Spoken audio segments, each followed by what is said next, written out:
often do we want our items to completely turn over in our store?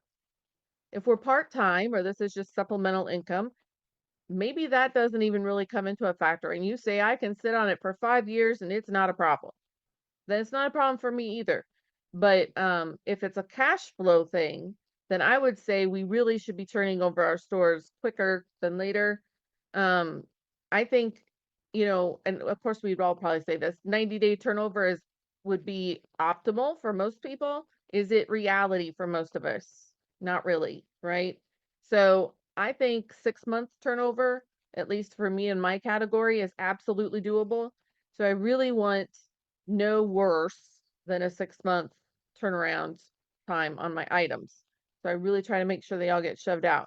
If you're saying, hey, in my category, a year is very common and that's what I'm going to do, that's fine. But we just need to know what we're going for before we're setting all of our prices because it makes a difference, right? So if we're going to want fast cash flow, then sometimes that's going to include, or lots of times, we need to be a little undercut in the market with our pricing.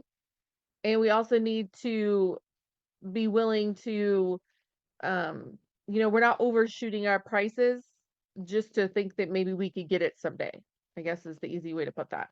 So we want to be price competitive in the market. And we also need to not consider a big, huge thing that's a problem is when we consider what we paid for an item. I hear that a lot. Well, I have to consider that I already put this amount of money into this item. I get it. I get that that's our knee-jerk reaction. And sometimes on really high dollar purchases, maybe we need to consider that, but that can't really necessarily price the item for us because the customer does not care what you paid for that item.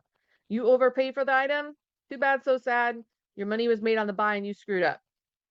Just, it's life. It's the way it is.